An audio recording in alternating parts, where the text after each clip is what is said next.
Welcome back, Bears fans. It's been a while since we have seen you, and just a few things have happened. The last time we were on, we were talking about Ben Johnson becoming the coach of the Chicago Bears, and honestly, that feels at this point like the first or second domino falling, and a whole line of them has fallen behind that.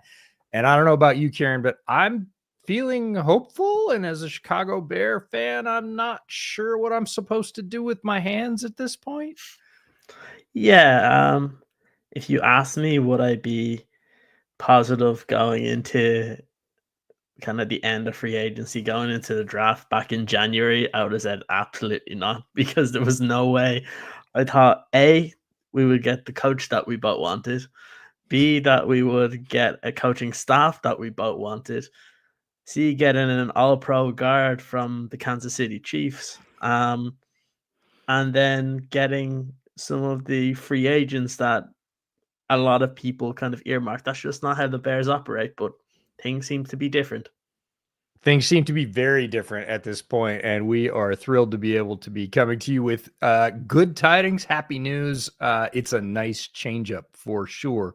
And the Bears seem to be doing what we've been pounding the table for 2 or 3 years, which is actually rebuilding the offensive line. Not just saying, hey, we tried. Kind of reminds me of the Bart Simpson meme where he dumps the cake in the garbage, right? It's nice you tried. This isn't that. This is Ben Johnson coming in and saying, I believe probably as a condition of his hiring in the interviews, saying, hey, my offense runs this way. You are clearly hiring me because of my offensive prowess. It requires these things, and I can't deal with less. So we're going to need to work together to make that happen. And it's above the level of where you've been. And Ben seems to have this drive. I don't know how else to describe it. Certainly, a lot of people around the interviews said that. Coaches he's worked with, I think it's a reason that he's been able to assemble the staff that you mentioned that he has. And even when I saw him speak at the combine, like Ben Johnson is taking absolutely zero crap. Like he is not taking no for an answer. He is not taking, I tried. He is taking, this is the way we're going to do things. He said it again in the presser today. He said, no, it shouldn't be easy. Everything we're going to do is going to be hard. It should be hard. We're going to earn it. And he smiled when he said it. And he is setting a standard from the top that is very, very different. And we're seeing it in, personnel moves, in offseason, free agency traction, trades, everything else.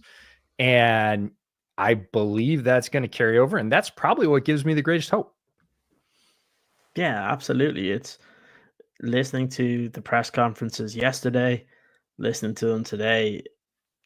I feel more confident in even just the setup around these players. Like, yeah, it was important to be able to fix the offensive line, to add players onto the defensive line. But I think we mentioned it towards the end of last season, the start of this calendar year, the coaching staff was going to be the key, because too long the Bears have drafted players who we've said prior to the draft are good players, but not developed them.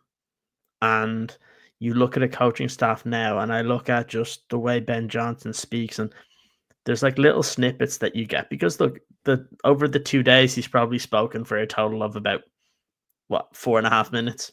So like there's not much, but the one I liked yesterday was when he was being asked, or when Ryan Poles was being asked about Jonah Jackson, and then it moves to Ben Johnson, and he basically says we expect him to be a Pro Bowl level guard, and just shooting down any questions of his struggles from last year with the Rams, that he knows exactly what he is. He knows what he's getting. He's putting him back into a system where he excelled for multiple seasons. And that's what you want from your head coach. You listen to the way he speaks today. Again, it's very like a hard out of where I think it was Kevin Fishbane that asked the question about kind of how are the guys going to gel together? Is it going to be trying to make it easy on them? And like you said, Ben Johnson, like, it should not be easy on them. Right. So that's something we have not heard from a Yeah. coach. Every time we hear a coach is like, "Yeah, we're gonna do things to try and kind of bring these guys together and make them feel good." I'm like, "Nah, make them uncomfortable. If somebody doesn't want to work, well then toss their ass to the side." Like that's the way you want your head coach being, and it's something we asked for at the end of last season. It's something that nobody knew if Ben Johnson was gonna have that demeanor because like all the little snippets where we don't know what he's gonna be like as the head guy. Well, he's given you a little insight into what type of guy he is. Like both what he says, but like kind of how he's being viewed.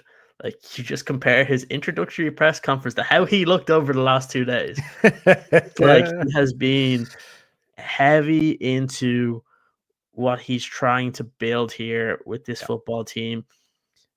I'm I'm positive with what is going on because each move the Bears have made this offseason is logical. It makes sense.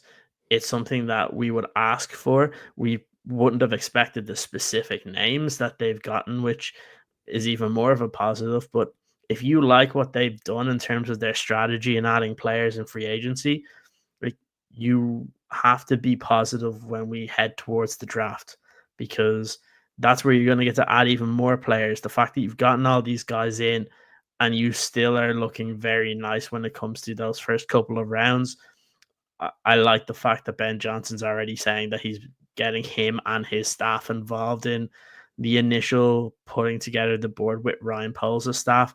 That's excellent. I like the fact that they're bringing each other together and trying to work in unison, but also there's going to be dissenting voices in the room. And it's good to have that early because this, I know everybody focuses on like the last few days, but these 2 to 3 weeks now, once free agency is kind of in the rear view mirror, is when the majority of the work happens for building the board for the Chicago Bears when it comes to the end of April.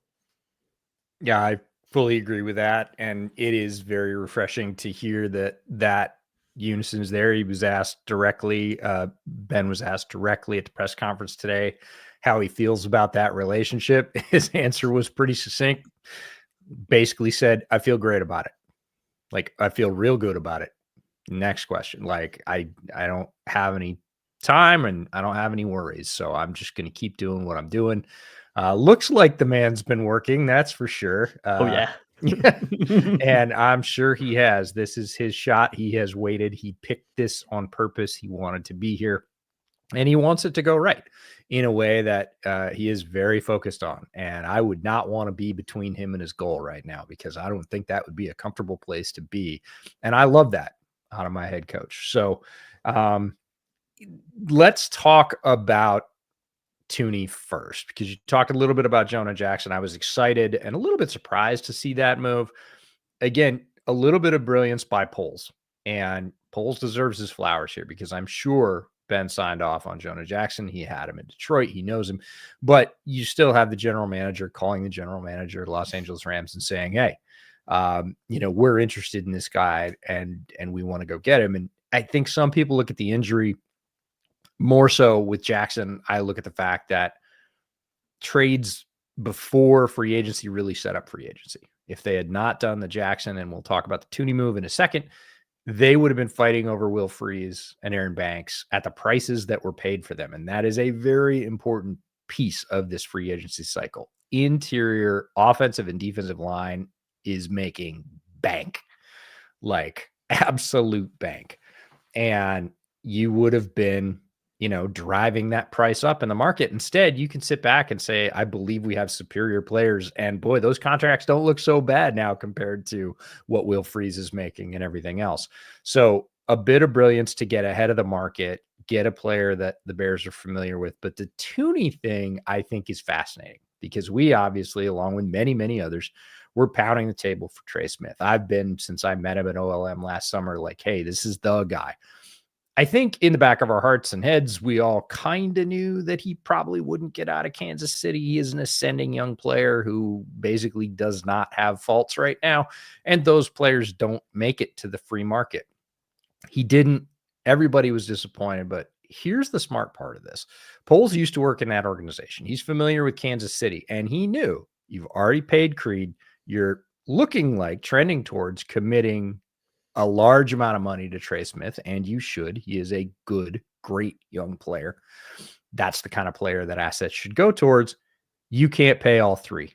What's it going to cost for Tooney? And it was an immediate pivot, and I didn't expect it, certainly, but he was well aware of how that dynamic is going to work in their building and went right to Joe Tooney and said, look, you're going to be in a bind in terms of what you're going to be paying three players on your offensive line, and you have a hole at tackle. You're going to have to go out into this very expensive free agent market and fill your tackle hole, which, as we've seen, is ghastly expensive.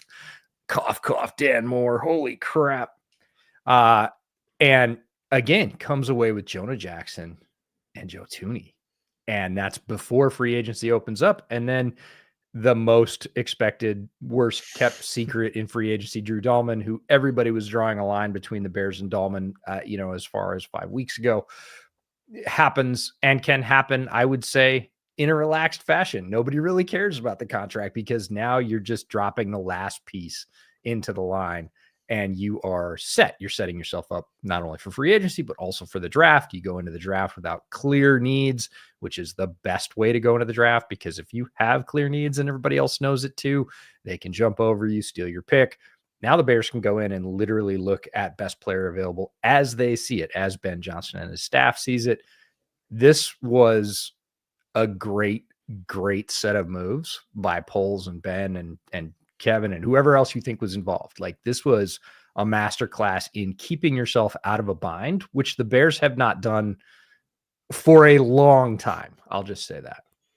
Yeah, we would be having a much different conversation if we ended up free agency with the contracts that we saw the Green Bay Packers and the Minnesota Vikings lash out for Aaron Banks and Will Freeze.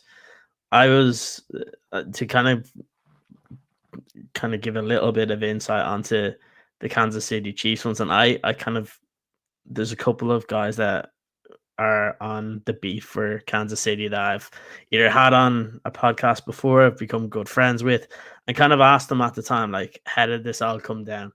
And the first thing that they said was that the minute that the Kansas City Chiefs tagged Trey Smith, Ryan Poles was on the phone to double check if he was getting extended. Yep. And from what the different, and this is from 2 or 3 different people that cover it, that obviously got inklings of what was going on, that number one, I think a big reason why Tooney is in Chicago is because he has a relationship with Ryan Poles already, so he trusts the head guy that's bringing him in. Because look, at the end of the day, he's probably going to get a contract extension at some point, and if that's what he wants, you need to go somewhere where you can trust the general manager. He clearly can do that. But I like that Ryan Poles at least made that call, even though he probably knew making that call, like, they were keeping Trey Smith, they're probably going to extend him. But by making that call, he did what you said. It allows him to open up the floodgates of being like, well, you can't keep all three. So is there a deal to be done? Yeah. And it seemed like, from what most people say around the Kansas City Chiefs, that deal got done pretty quick. And it must have been very early, because I know from when the news started to filter out, or maybe it was the night before, that it was probably like noon my time, which was about 6 a.m. in Chicago. So I would imagine a deal was probably in place the night before, which is basically the same day that Jonah Jackson gets traded for. So that just goes to show that even though Poles mentioned in his press conference that things can just come up and your plans change, there was a cognizant effort to get ahead of free agency. Yep. And I think the reason for that was, and there was a lot of talk of this when it came out of the combine, you probably heard it yourself, that some of these guards are earmarking between 18 to 20 million a year. Mm-hmm. And for guys that didn't, does it look, if that was Trey Smith, that's one story. But for the rest of the guys, it's not. You mentioned Moore as the left tackle getting all that money. Yeah. I put a tweet out recently. I think the contract that was handed out to Aaron Banks is ludicrous. If it wasn't the Green Bay Packers, if it was anybody else, if it was the Carolina Panthers, anyone, I think it's absolutely crazy that And it unfortunately what happens is it means that's the benchmark for future years where there's going to be mediocre, not even mediocre, like average guards that are going to get paid to that level. And that's why I always say now is you've got your interior, you're happy with it. You can't just sit back and not improve because you need to make sure that if someone leaves and Caleb Williams becomes the quarterback we all want him to, you're not going to be able to afford to, like the Kansas City Chiefs, you're not going to be able to afford to pay three guys in the interior. So you need to make sure you're prepared that if it comes down the line with Joe Thuney or comes down the line with Jonah Jackson or with Drew Dalman, that you have the flexibility that you've drafted guys in behind that can play those positions because they're just as important as your left tackles now. Like that's what I think this free agency shows everybody and what the whole Trey Smith stuff shows everybody.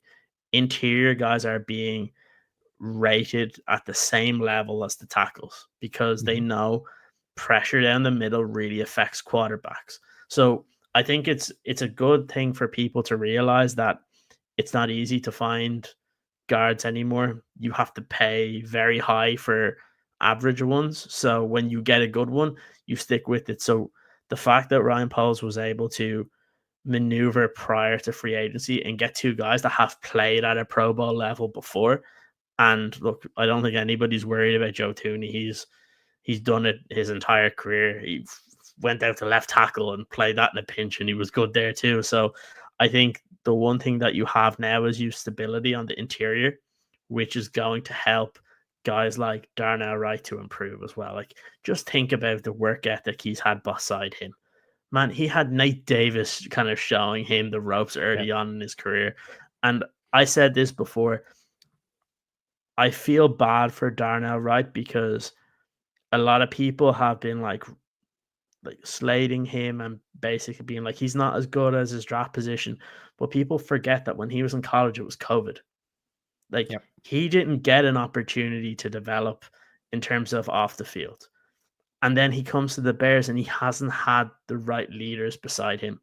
He now has those leaders beside him that's going to help him elevate both his game on and off the field. And what I liked about the interviews both today and yesterday for the offensive linemen, you can see a mentality switch. And that comes from your head coach. And that's what we've been saying. You need to get guys that fit your system, but also fit your culture or the culture you want to build. And man, it's so obvious with the guys that they've signed in free agency and traded for that there's a very similar style of player they want to bring in here. And it's good to see because it's something that the Bears last year were crying out for. Yeah, I would agree. And I don't want to skip over the Dalman signing in that very way because, yes, it was expected for a long time and everybody was just pretty sure he was going to be putting on navy and orange this year. But comes out after he signs that he took less money because he wanted to be with Ben and Caleb. And that is a complete 180-degree switch for everybody that's following along. Don't know how long you've been a Bears fan. I clearly remember many free agency periods where the Bears were throwing stupid money at free agents, big money. And they were like, nope, I'm not coming. Like, yeah, you can overpay me all you want. Some came, most said, nah, and took less to go elsewhere because they knew their professional fortunes were going to be greater there. To have a player who is the most desired at his position in free agency, who could get the bag elsewhere and could have gotten more bag elsewhere, say, no, I'm going to take less money because I want to work with that coach and that quarterback, is a massive shift. And it speaks to the shift you're talking about in attitude, in perception around the league, in everything else. And yeah, when you kind of put those five guys together, Braxton, Thuney, then Dalman, Jackson, and Darnell Wright, they're all going to be greater than some of their parts because some of those players have been good. Most of those players have been good at one time or another throughout their career. You put five good players together where they're not looking to their left or their right and saying, well, I kind of got to cheat this way because he's not going to be able to handle it. If they can all just do their jobs, they're going to be so much better and they're going to start beating up on people. And that's going to be really, really fun. That's something that Chicago Bears fans have not seen out of their line in some time. So that's super duper cool. Little breaking news from chat. Ola Zacchaeus got signed, which is pretty cool. They certainly needed a wide receiver 3. I think they were waiting for Tim Patrick. Tim Patrick posted today that he really wanted to go back to the Lions. Basically put up a copy of a shirt that said, "I only want to work with the Detroit Lions." I think that might have been a sign that they're like, cool, we want guys that want to be here. There's other guys out there. The receiver market, especially the veteran wide receiver market, I will say wide receiver 2 or 3, not the sort of alpha or big X wide receiver that you want to be your number 1, but the 2s and 3s market in the wide receiver has been largely untapped until today. There's a lot of guys out there.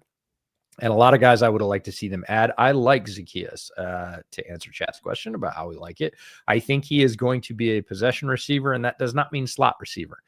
He is a big receiver. He can play outside, and they can move Roman to the slot as the more dynamic sort of two-way go slot threat. I think that's probably a better use of Rome's talents, but Zacchaeus has been good as a big get past the sticks possession receiver who is a solid route runner, catches well through contact. He can be all those things, and Chicago needed that. Important thing to remember, sort of programming note, wide receiver 3 in Ben Johnson's attack is target 5 or 6, probably 6. So he's not going to see a ton of targets, and that's okay. He doesn't need to, but when he does come in, they need that sort of Juwan Jennings third down machine to get past the sticks, and they're going to throw a little out to him because people kind of forget about him because he is target 5 or 6 and they don't see him that many times a game. It's going to work out just fine. So I think that's a good signing. I think they could still dip back into that market for a returner. A guy like Jalen Darden is on my list as free agency goes on. If he doesn't have an offer, throw an offer at him, see if you can upgrade your return game. But I like the Zacchaeus signing. I think that's just another way they're filling out this roster. And early on, we had the question, is there a starting spot on this roster for somebody at pick 10? For a rookie at pick 10, is there a starting spot on this roster?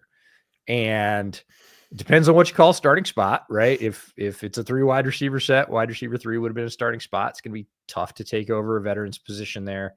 On the offensive line, probably not, just from an experience standpoint. Doesn't mean they couldn't grow into a starter, win the position, but I doubt anybody from position 10 in this year's draft is coming in and is going to be a lock day 1 starter. Again, if they hadn't upgraded through trades and free agency, there certainly would have been a gaping hole that somebody from pick 10 could have filled.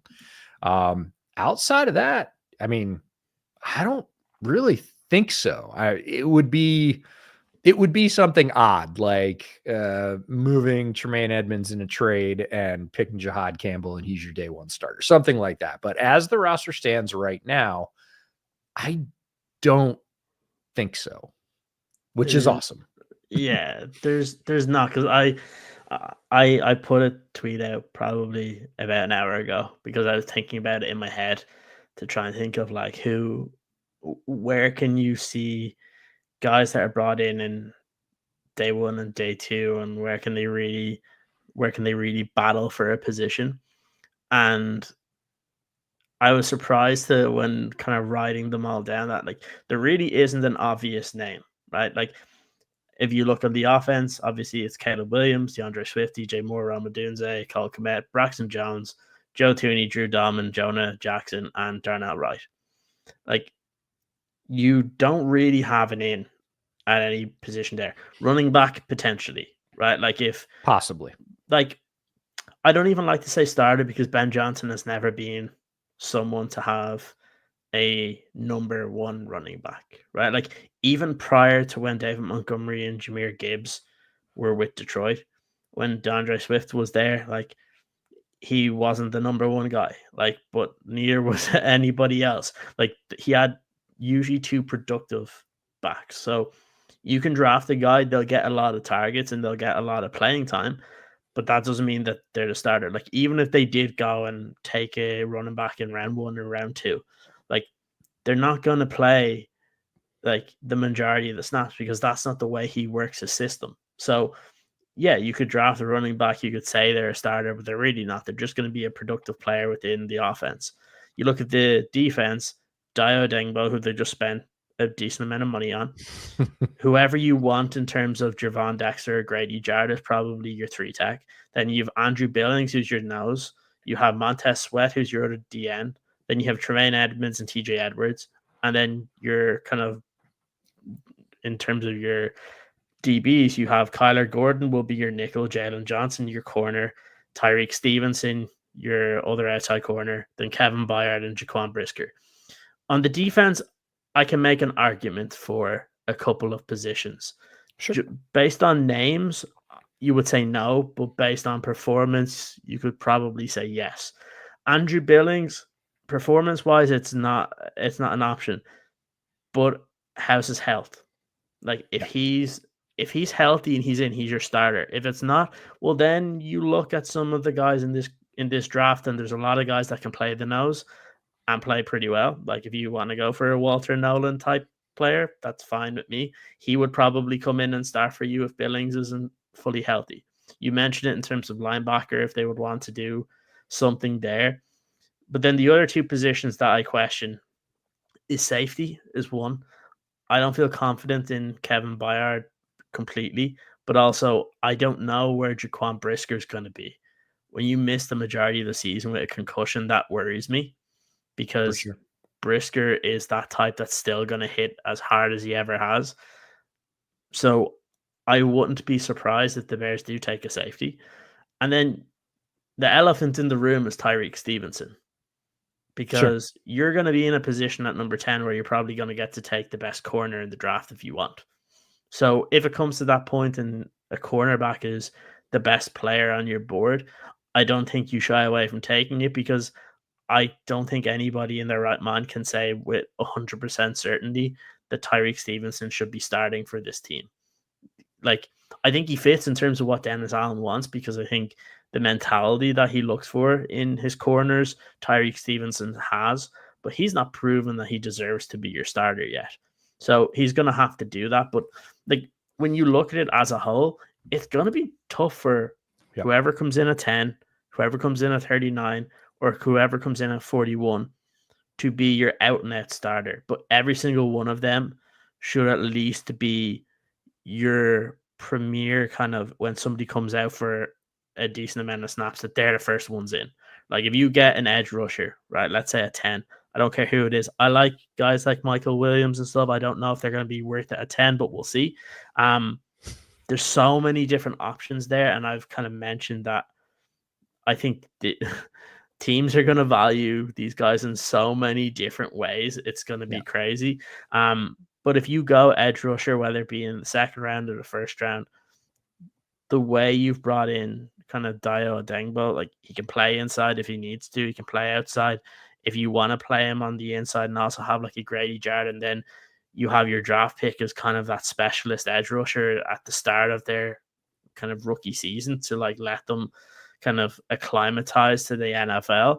Like that's probably a very good situation to be in, because there's less pressure on a guy early on.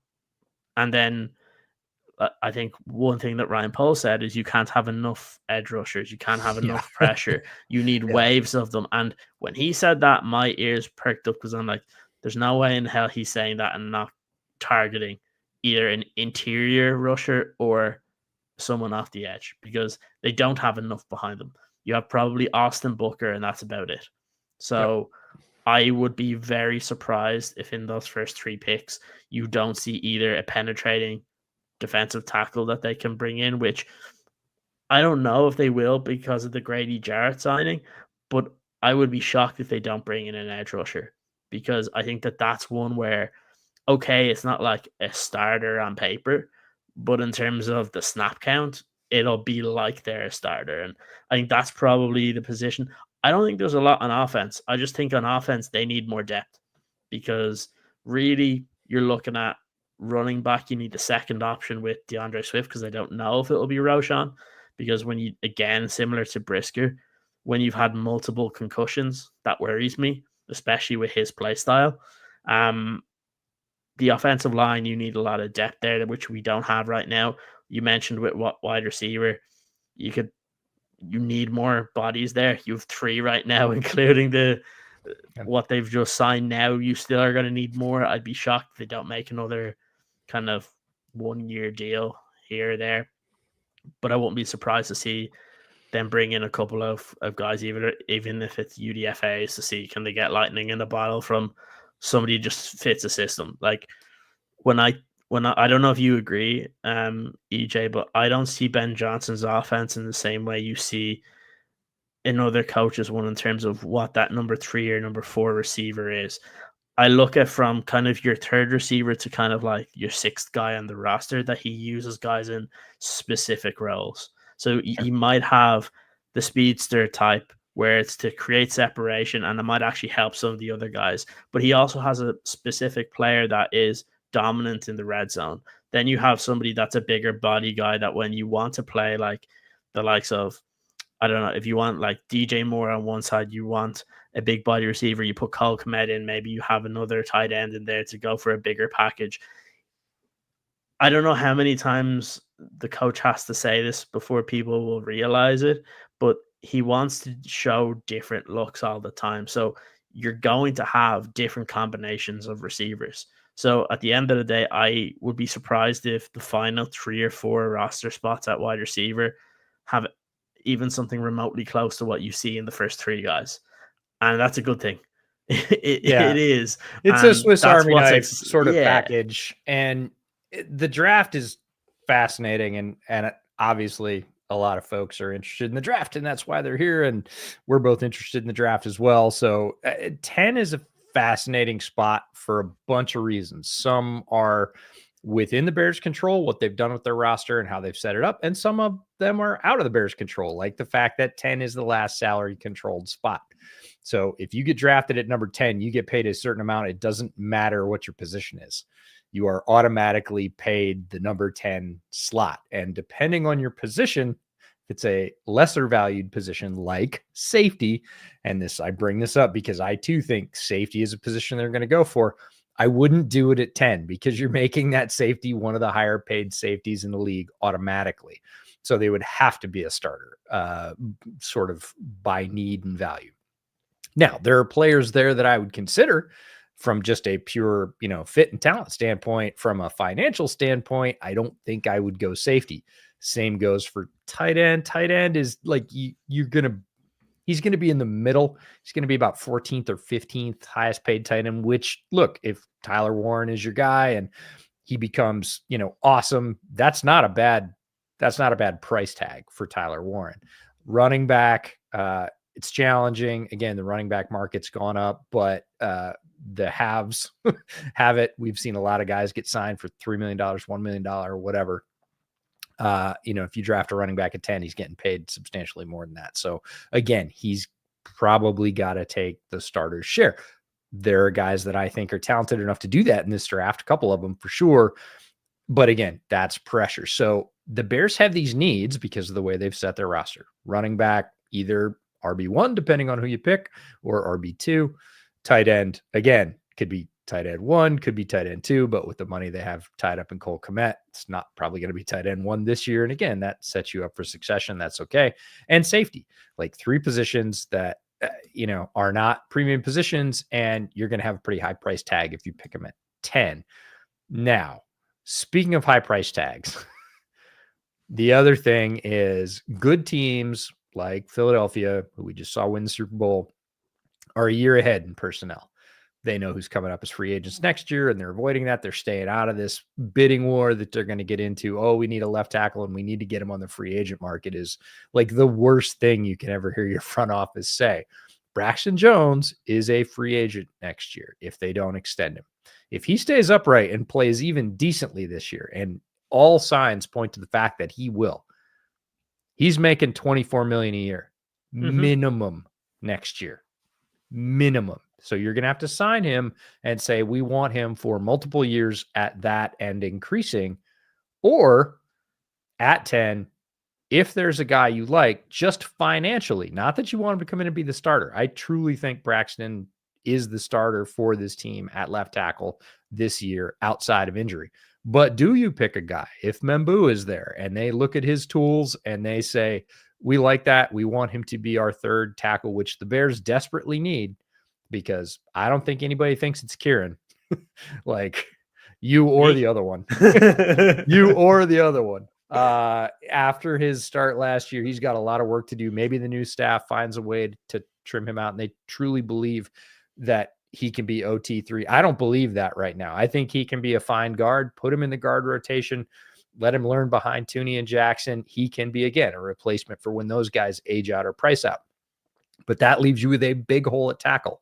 If Braxton or Darnell rolls an ankle, you are back in the depths. You are not in a happy spot.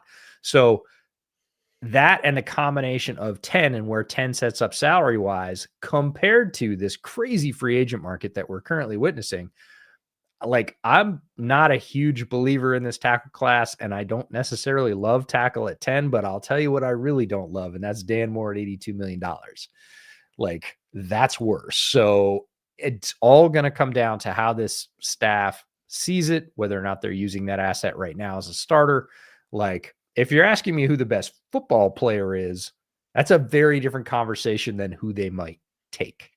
Mm-hmm. Yeah, I've always been of the opinion that look, and we'll talk about the different names because I know people will have the questions and stuff later on. But I've always been fairly consistent with this that if you're asking my preference at 10, it starts with offensive line and ends with defensive line. Like that's really how I look at it. And I agree with you because I've been saying it the whole time. Like you got to follow the money to a certain point. You have to treat this as we're not picking in the top 10 anymore. Like that's what your goal should be. And you don't get many good edge rushers or offensive tackles as you move on in the draft. You can get some damn good guards. You can get a damn good center when you look at the top of the second round. It's been done plenty of times, especially in a draft where if there was multiple players there or a guy that maybe played tackle in college, but probably going to shift on the inside. The interesting one is at 10. There's a lot of conversations, I think, that are going to be very interesting to see what way teams view these prospects. Do they Yep. view Will Campbell as a tackle or a guard? Oh, I can put that one to rest. Oh, I know. I have a feeling. 31 teams. This is from somebody on his team. Mm-hmm. 31 teams that talked to Campbell said he was a tackle. And the 32nd team said guard. And the only reason is because they have two good tackles. They don't need a tackle. So they said guard. So it's 31-1 with an asterisk. Okay. Everybody believes Campbell is a tackle, which I don't necessarily believe. That's not necessarily, I don't not believe it, but I'm just saying this is not my opinion. This is from somebody on Will Campbell's team. 31 teams he talked to said you're a tackle. We consider you a tackle. And we're grading you as a tackle. So we can kind of put that one to rest from a league perspective, regardless of what we think of it. And we can have lots of arguments about that. Yeah, if that is the case, and let's say the Bears are adamant that they feel that he can play left tackle, you take him. If that was the case, and you believe that he has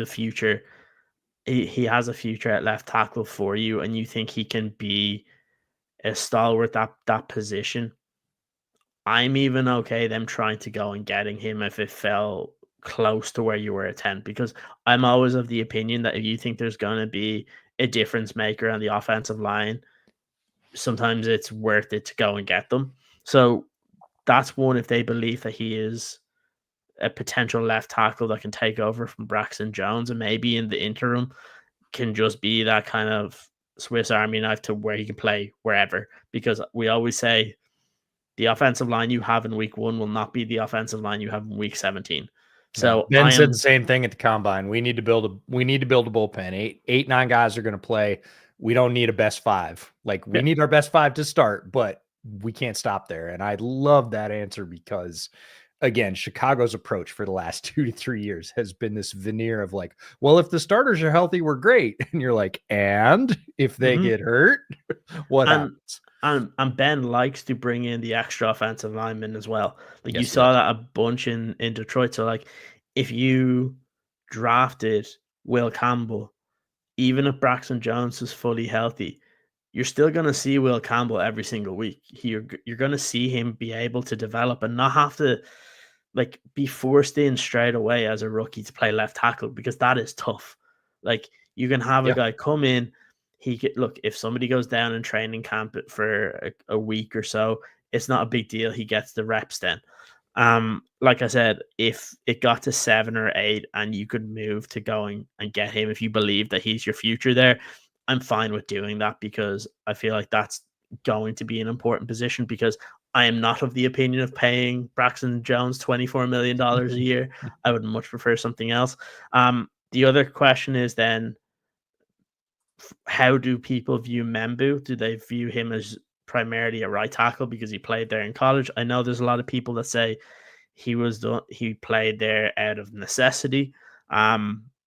But again, that'll probably be a question. And then the third one, I think, is always going to be down to, what are the medicals like for Josh Simmons for Ohio State? For sure. If his medicals are clear, that's your guy. He's the guy, because if he didn't have the knee injury, I don't disagree with that at all. Mm-hmm. If he didn't have the knee injury, he's a top 5 pick for me. Like, he's the one guy that I look at and it's like, yeah, he's the left tackle, and I don't worry about it. And if his medicals come back clear, and you believe, like kind of similar to Will Campbell, that he can be your left tackle for the next decade plus, I don't care if you need to give him time to recuperate. You have Braxton Jones there. You have other guys that can kind of fill in training camp and stuff. I'd draft him, because that position is so important. Yeah. We will not know, because we won't get his medicals. But so this is always going to be a caveat. But if his medicals come back clear, and look, maybe it'll get leaked, that like up to now, most people that have said stuff about it's been on the more positive side. We don't know that for a fact just yet. We probably won't know until he starts meeting with teams. But again, if they are okay, and if they are where he'll be able to recover 100%, and teams are not concerned with how the surgery went or how his rehab is going, I wouldn't even think twice, and he'd be my pick. Yeah, I would agree with you. Clean slate across the board. If you look at performance, if you look at tape, Simmons was the clear-cut left tackle with the measurables, with the tape, has an extremely low pressure against percentage. He was a wall. He was exactly what you want as a long-term left tackle. The injury is the question mark, and we will not hear about his medicals. AJ, do we pray his medicals are clear? Sure, for multiple reasons. I hope that young players always get to reach their potential, and he's going to need that to reach his. If that comes back and all the teams know it, there is also a really decent chance he doesn't make it. Because everybody else will know that too. And they also know what's behind him, which is a whole lot of question marks. And we'll see how that goes. Will Campbell's arm length. Everybody says, look, there are 2 good functional tackles with arms in his inch range, but they're both longer than his. That's it, 2. So do you believe he's number 3? Well, some people do, some people don't. Kelvin Banks, I think he's a very solid player. Would I love him at 10 as a value? I wouldn't. I really like Kelvin Banks. And again, a lot of people are saying trade back, and we should address that in this draft. It is going to be difficult to trade back because there is a wide variance of how people view these players, and moving up or down as many as 20 spots, any spot, say, after the Bears, any spot after 10, and maybe some people believe even a couple spots before the Bears spot at spot 10, doesn't provide a huge boost. Now, if you have one guy, and it only takes one team to say, this is our guy, and we don't want to lose him, but teams are not going to pay the typical price to make that move. So people believing the Bears can sell 10 for a king's ransom, which in some years you absolutely can, are going to be sorely disappointed by what they get back. Now, I might not be, because again, there is a wide middle class in this draft that goes really from about the middle of round 1 all the way down to the middle of round 4. And there is not much difference in gradation in terms of, especially in the really deep classes like defensive tackle and running back, especially. I really thought it about tight end before I went to the combine. I don't think that anymore about tight end. Interior offensive line. I think there are a lot of good starting guards in this class that you can get later.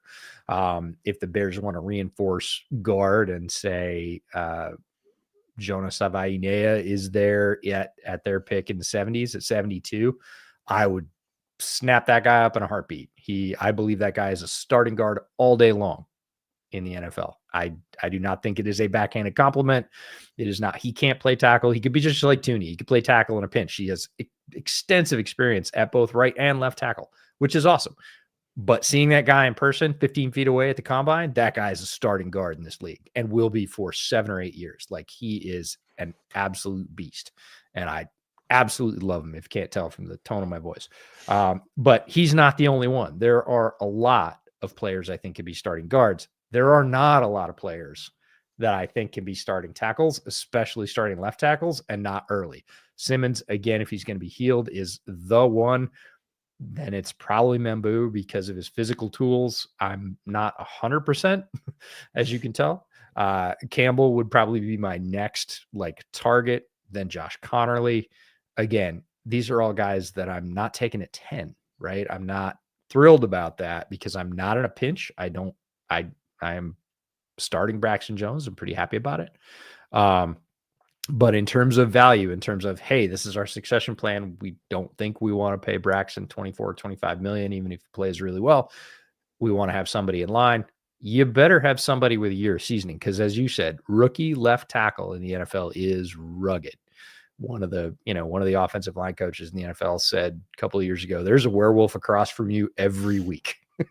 And it's a tough learning curve. So if the Bears want to go that way, I could see it. We should probably talk about some other positions because I know everybody is probably offensive lined out between free agency and the draft. Maybe not. But there's certainly some questions about some other players. So let's just say they're not going to take tackle. We definitely don't think they're taking guard given their moves. We talked a little bit about edge rusher. We could talk some more about that, or we could talk about skill position players are just wild cards. Like who you think is talented enough to go at 10. If the Bears are stuck and nobody's offering anything worthwhile to trade down and they have to make the pick and the players we've talked about aren't on the board, what would you want to see the Bears do? So you can answer that question in chat, Kieran. You and I haven't talked about this, so I'm actually kind of interested to hear what you have to say about it. Yeah. So I'll start with the position or the skill players just because I know it's kind of like the elephant in the room for a lot of Bears fans right now. I had like a little theory the other day, and it was more of just something that I was thinking about in terms of the Ashton Jeanty situation because I've always said it. I love it that we can put a label on that, the Ashton Jeanty situation. We have an Ashton Jeanty situation. I will say, look, I am not opposed to the player. I think he is going to be a great pro. I think the way he plays is really fun to watch. I'm just not of the opinion that picking a running back at 10 in a deep running back class is a good option. Now, saying that, if they do pick him at that point, I will be annoyed that we picked a running back, but 5 minutes later, probably buying his jersey. So it's on that scale. But what I will say is, if I was Ryan Poles, I would be doing exactly what it seems like Ryan Poles and people within the Bears are doing, is telling everybody and their son that we're interested in drafting Ashton Jeanty for a couple of reasons. Number one, if there's a team in front of you gets a little nervous that you might want to get the guy that they want, they might draft him and it makes somebody that you actually want fall to you. And then number two, if there's a team like the Dallas Cowboys that are just 2 picks behind you that actually want to bring in a running back like they've done plenty of times in the first round, if they think that you're drafting him, they'll want to move up. And maybe they want to move up with you. So that's where it also can get interesting. And I would not be surprised that we're hearing it from like all these different reporters are saying, oh, like the Bears are an option for Ashton Gent. They made it. I think it was one of the guys on ESPN was saying that, oh, well, the Bears are talking about Ashton Jeanty when they're talking about all these potential options. And look, they should be, because he's a phenomenal football player. It's just the fact that the positional value at 10 for me just doesn't make sense. It would be different if it was a glaring weakness and the backs in this class were not very good. And he was Sure. like the only standout guy. But unfortunately, for people that really do like Ashton Jeanty, there's too many good options there to where you don't need to take one at 10. Like we've mentioned it on previous ones. You can, I've always said as like a joking one, that if they wanted to get rid of DeAndre Swift and just draft the 2 running backs from Ohio State, you could do that, because they're, again, similar in terms of what you might want. But there's so many. We've mentioned a couple in the last episode. There's a lot of options at running back.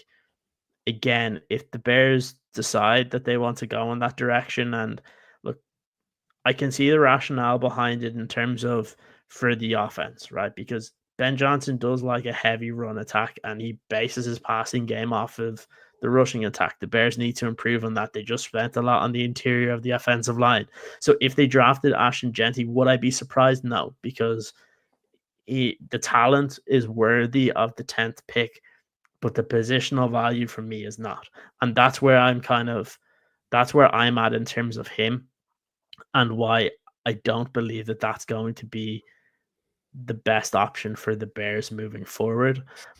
But right. I wouldn't be surprised if it happened, right? Yeah, I Like, wouldn't either. And I'm going to give counterpoint to this. yeah, And what you said is true.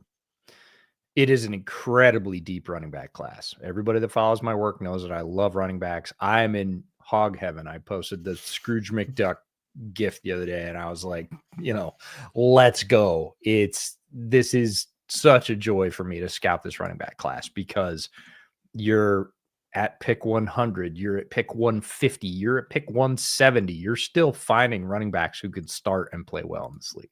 And that is just a pure joy to me. So positional value in this draft is the biggest con against that. You can get one later and you don't have to spend that pick. mm-hmm. Here are the pros. You fix the offensive line. If you hadn't fixed the offensive line, do not pass go, do not collect $200. Definitely do not pick a running back in the top 10. You fix the offensive line as well as you could possibly fix it in one offseason. You fixed it. 2, Ben Johnson's your head coach. He drafted a guy way higher than all of us thought, including me, Jahmyr Gibbs. We were like, what are you doing? 2 years later, Jahmyr Gibbs is the absolute engine of that offense that almost took them to the Super Bowl. So you have a coach now that understands how to use a preeminent runner. And Ashton Jeanty, make no mistake, folks. I saw some little bit of shade towards Jeanty in the chat earlier. No. Ashton Jeanty is Paul Bunyan. He's the legit deal. If you start comparing him production-wise, you get about 3 comparisons deep. They're all Hall of Famers, and you're like, this is what we're talking about, folks. A couple of crazy examples. Like, you could say, oh, Marion Hampton, great back. I love Marion Hampton. Been singing his praises for 2 years. I was like, Drake May, look at the running back. Marion Hampton, he's amazing. He had 1,200 yards after contact this year, which is ridiculous. After he got touched, he had 1,200 yards. You're like, man, that's amazing. Jeanty had almost 2,000 yards after contact. You're like, what? You're like, oh, that guy broke. He forced 80 missed tackles in 300 attempts. That's a great rate. That's ridiculous. Cam Skadaboo forced 100 missed tackles. You're like, what the hell? That guy's so elusive. Ashton Jeanty forced almost 200. You're just like, what? It just blows everything else out of the water. So we have to consider the player. And I will say this without apology. Ashton Jeanty is the best player at his job in this draft. Mm-hmm. And I will take no arguments. Like, you can say positional value. The Abdul Carter folks can say Abdul Carter. I've heard former GMs, Mark Dominic, said Abdul Carter is the best football player in this draft. I'm not going to argue with him about that, because he's combining the player's ability and his value, his positional value. And if that's the case, yeah, Abdul Carter is probably the best player in this draft. And as you said, running back positional value is not the same. But Abdul Carter is not better at being an edge than Ashton Jeanty is at being a running back. Mm-hmm. Like, that's not debatable in any way. You can stack it up and say, take all the edges drafted for the last 10 years, take all the running backs drafted for the last 10 years, and let's compare Jeanty and Abdul Carter to those groups. And Jeanty would destroy Carter in all those metrics. Again, running back, not as impactful as edge. Unfortunately, the Bears don't have a shot at Abdul Carter. He's not going to end up there. Stress reaction or not, lots of folks arguing at the combine over beers with no medical degrees about what a stress reaction is. That was fun. Like, I think it's this. I'm like, what do you know, man? You write columns just like I do. We don't know what a stress reaction is. But he's the best football player. And for the Hunter folks, like, Hunter is a legit, like, all-decade corner. If he plays at corner, he could be an all-time great wide receiver as well. Is he as good as Jeanty is at being a running back and being corner? And I would say he's not. Like, so if it happens, and I'm not saying it's the thing, but you might get into this spot where nobody wants to trade down. You can't maximize that pick for other picks. The couple of tackles you think, you want to save yourself $20 million with by, picking them and hoping they develop, they're not there. They're gone. Abdul Carter's off the board. And you're looking at, a smorgasbord of Malachi Starks, a couple of edge rushers, James Pierce, who certainly has questions. If you think he doesn't, you haven't been listening. Mike Green also has questions. Same thing. Second verse. Maybe Jihad Campbell's there, but again, we're right back to the same argument, right? Running backs and inside linebackers are basically two sides of the same coin. They don't have a lot of positional value. You already have a pretty good roster if you're the Bears in that position, and you're staring at this kind of like, well, there's a great inside linebacker, there's a great safety, there's a great running back, and maybe there's a great tight end in Tyler Warren, who should absolutely be in the discussion. Who are we picking? And I've seen chat say best player available at that point. If you can't move down, I would agree. Best player available at that point is Ashton Jeanty. Now you could say, hey, the class is deeper. If I don't pick, say, Tyler Warren, I'm not going to get a tight end of that quality later on, which is not necessarily the same thing with running back. There is much more quality later on. So you could pivot and pick Warren and pick a running back later on. I'd be fine with that. But you might get to this spot where you have a rebuild offensive line, a coach that knows how to use a super talented running back, a generational or better running back. And I use that term as a 20-year term, not a 5-year term, like a lot of people. Like, it just might sit there and look, he already knows how to wear blue and orange. So who knows? Put him behind that line and let him cook. Hangs out with Caleb as well already. Yeah, so, a little bit. Look, a little bit. I a lot of the points I agree with, because if you had to ask me without, again, you ignore the positional value, you just look at the players, you analyze their tape from college football. Ashton Jeanty was probably the best player this year when you're looking at it in terms of in college football, especially in this draft class. It is one of those that, now, this is where the Bears have helped themselves. You mentioned it. They fixed the interior of their offensive line, which was the biggest weakness and was a reason why the rushing attack was so bad. Like, they weren't getting any push. So if you bring in Ashton Jeanty, he's probably scoring a bunch of touchdowns in the red zone because he's going to break tackles for days there. And it makes it actually helps guys like DeAndre Swift, Roshan Johnson, because you then really do have a difference maker in that room. But also, it's hard to stop when you have both Swift and him kind of coming in and out, and it is something that would be it has to be enticing for guys when you look at it. But again, it's going to come down to where the Bears value that position. Where does Ben Johnson value that position? If he says, I need a difference maker at that position, I don't care that it's a running back, the Bears are probably going to take Ashton Jeanty at number 10.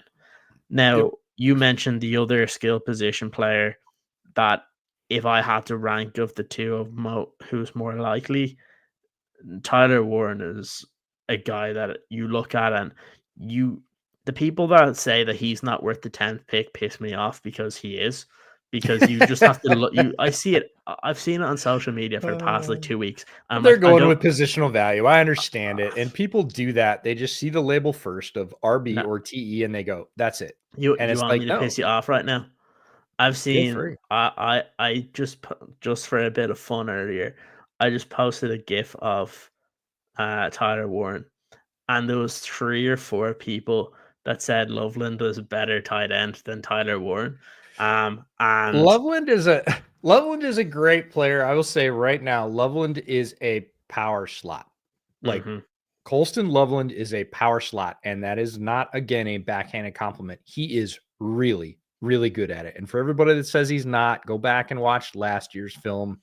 Michigan's quarterback status this year really held him back. His film is amazing in that role, but that is what he is. And if you mhm, think he's something else, he's not. And if you think he's Brock Bowers, he's he's not. also not, because just look at the yak yardage. That was the difference between, again, a similarly positioned player in Brock Bowers, who you wanted to call a lot of things, but not necessarily a tight end. You want to call him an H-back. You want to call him an everything, whatever. But Brock Bowers' yak yardage compared to Colson Loveland is a separator. Colson Loveland is a great route runner. He's got good size. He's got excellent hands. He is a big, Nate Tice coined the term power slot. Colson Loveland is like the poster child for a power slot. And if you need that in your offense, you're not really going to do better in this entire draft. So I'm with that. But if you think he's a better tight end for all the things tight ends need to do than Tyler Warren, you got another thing coming. Yeah, and it's interesting because I think now people talk about him a little bit more because you have some of the lead draft analysts from a couple of different networks start to link Tyler Warren with the Bears, Mhm. and they link them to the Bears because it makes sense in terms of stylistically what you want to do on offense, right? Like, Sure. yeah, the trick plays are fun, but like again, he's a difference maker when he gets the ball in his hands. And unfortunately, that's not what Cole Kmet is. Cole Kmet, look, really good possession tight end, can help you in those regards, but looks like he is bricks for shoes when he catches the football. You need a guy. Look, it's not going to be like for like, but you mentioned the Jameer Gibbs pick that really kind of set the table for that offense Mhm. in Detroit. But Sam Laporta was another pick that revolutionized their offense as well. A guy that was uber productive as a tight end. And you look at Tyler Warren and you just think when people say that when they kind of diminish his productivity or how he plays and that they don't think that he's worth the number 10 pick, my response is that you just didn't watch him play in college because this year he was one of the more impressive offensive talents. And when you watch him play, he's a guy that I don't understand when people say he's not worth the 10th pick because he is. Would I pick him if there was a left tackle there that you really like? No, because I just think that that's more important. But if the Bears pick Tyler Warren, A, would I be surprised? Hell no. B, would I be mad? No, No. absolutely not. Because I think he would fit this offense like a glove. I think very similarly to Ashton Jeanty, if they picked him, would I be a little bit annoyed? Yeah, because positional value. But again, you can come around to it because you're getting a very good football player. And I think that's what you look at when it comes to the skill positions. And I think they're really the only ones that you look at in Yeah. terms of offense. I think if you go for an offensive player, you're either looking at someone you believe can take over at left tackle or Warren or Jeanty, and that's it. Yep. If it's none of them, it's going to be on the defensive side of the football. Yeah, no, I agree 100%. And I think people forget. I certainly used to sometimes, especially the higher you go in the draft, the greater this pressure gets. And it's positional value, and it's how's the contract going to play out, and how young is he, and how many years do we, folks, the whole reason you have the picks is to get good football players. Yeah. Like that's why you have all them picks, right? That's why you lift all them weights. Like that's the whole point. And if you go get a player that you like slam dunk or given a second contract to outside of injury, you won. Like, I don't really care where you pick them. That is what they're for. That, yes, you want them to be a difference maker up high. Yes, you don't want them just taking up downs. I get it. But if you get a player like that who comes in, produces immediately, and you want to sign him to a second contract, I really don't care where you picked him, because that's what picks are for, especially up high, right? You judge GMs by whether they hit those high picks, right? It's easier to take an offensive lineman, right? Their hit rates are higher, their bust rates are lower, right? But you can't always do that. Sometimes you got to take players that aren't picked that high, because they're great players, you love them, and you think that you can just see a very clear line to their fit. So I want to get back to a question that Matthew Brown asked earlier. Thank you for the question, Matthew. Thanks for being here. Do you think the Bears entertain linebacker Jihad Campbell to replace Edmonds and get out of the contract next year? If they do, and I would not be sad because of what I just said, get good football players, and Jihad Campbell is a great football player. I want to just lead with that. Wherever he goes, I will be a fan of his. He is a tremendous player. Here's why the Bears might be interested in that. It's not the contract. Like, that would be a bonus and a sort of secondary reason to do it, sort of that mushed into like why we would do that. Because again, if you look at quote unquote inside linebacker, top 10 value, no way. Like, it's just not something that's done. It doesn't typically grade out as a good move financially. And again, the hit rates aren't necessarily that high. They're not the lowest by any stretch. Here's the reason the Bears care. After they were done with the linebacker drills, when we were on the field at the combine, more than several, about 8-ish, give or take. Don't quote me on 8, but 8-ish teams asked him to stay behind. And teams can do this, although teams don't run the combine. It's another organization that runs the combines. Teams can request that players stay and do extra work because they want to see them in a different role. So we'll get to Big East in a second. I saw the question about that too. But Jihad Campbell, they said, hey, can you stay? And we're going to run you through some of the pass rush specific drills that we use for edge. And basically they run all the DTs through it, but they're really looking at the 3 techs and the penetrating ones to see where they have multiple bags lined up linearly. You have to go through the bags, run a different move at each specific bag, make the turn at the end, and then slap a bag down as if you were turning the corner and grabbing a quarterback. They asked Jihad Campbell to do that drill. They asked him to do the hoop drill and at least one other that was pass rush specific. He stayed after and did those. We have slow motion film of that from up close because there was no other players out there, so we weren't really afraid of getting run over. And we were right there on like the 40-yard line while he was running those drills. He looked ridiculously smooth. Now, these are not drills that, as a linebacker, middle linebacker in training, you're going to run a lot of. Like, your training house is going to train you to run the 40 and do the jumps and do all the linebacker specific drills. These are not inside linebacker specific drills.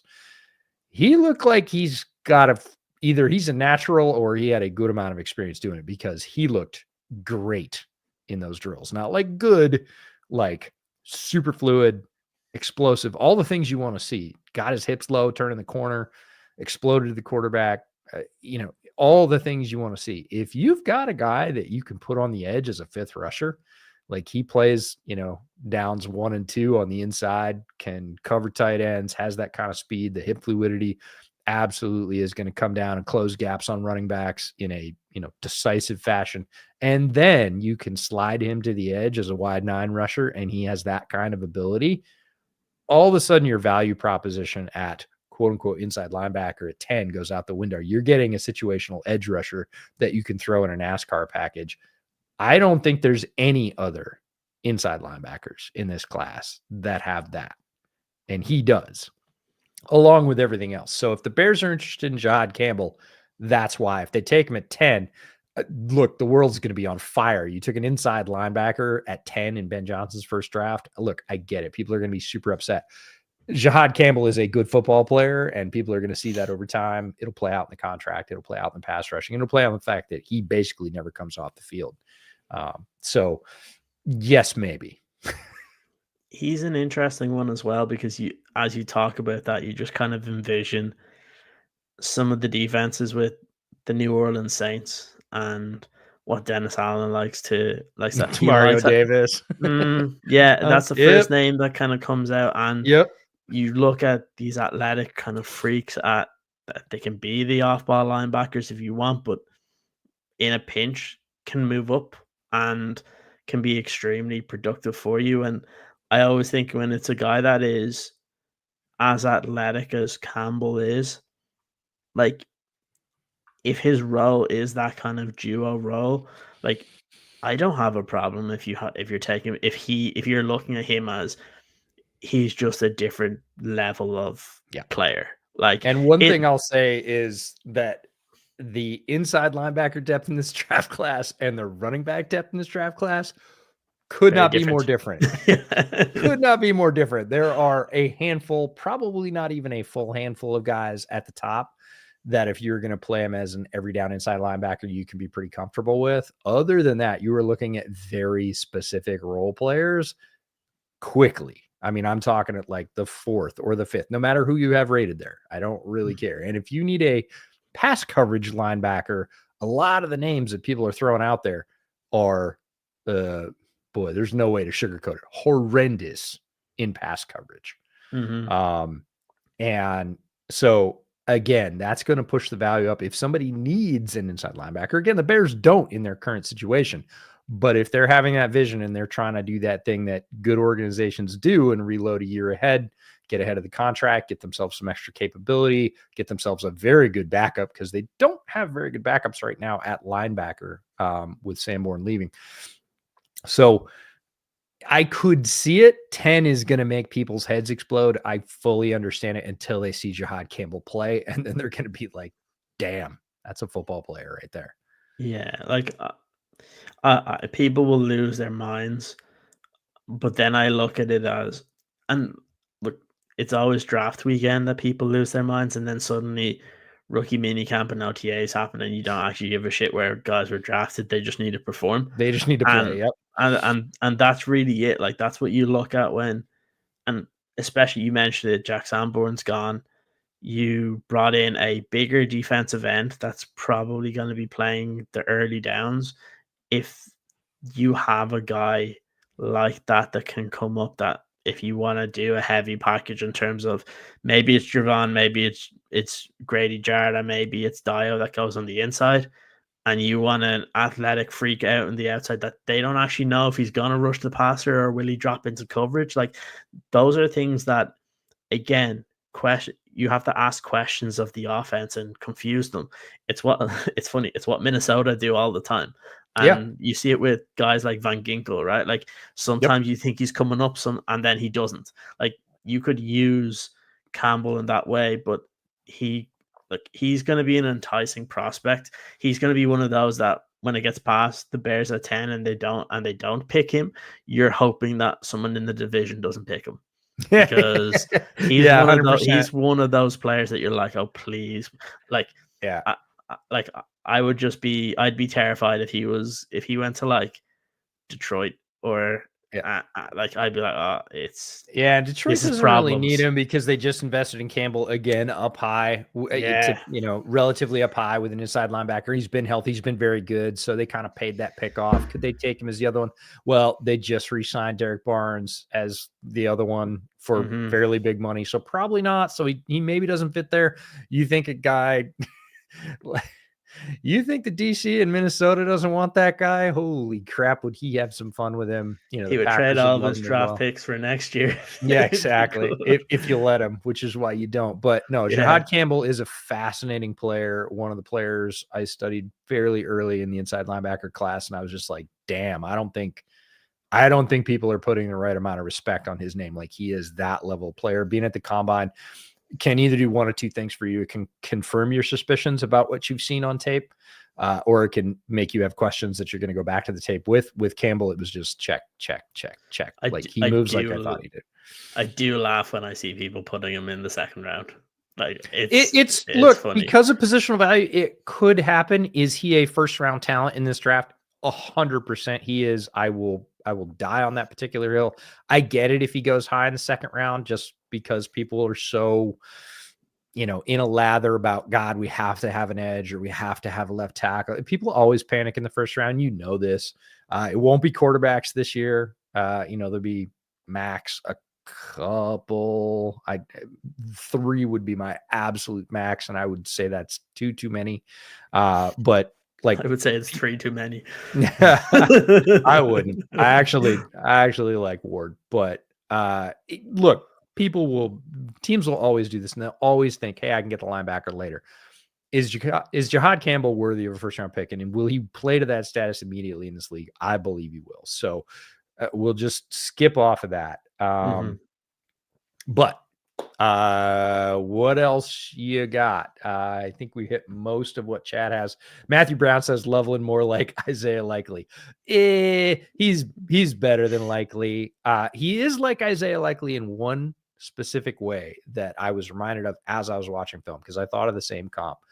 And Isaiah Likely, everybody's like, oh, he can block. And they would send me the same picture of the block. Isaiah Likely can hit one block really, really well. And it's a kick out block on outside zone. If he is on the move, he can hit an on the move secondary guy and mash him towards the sidelines. That is the only block that Isaiah Likely is worth a damn on. And he's very good at it. And people would always send me that and say, he can block.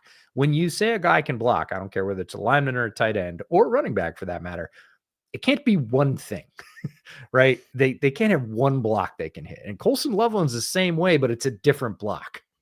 Michigan has this block where they put him off the line, so not in line as a true Y, but off the line as more of an H-back, whatever. And he basically pivots his hips to the side, facing towards the center, and like leans in and pins the DE in.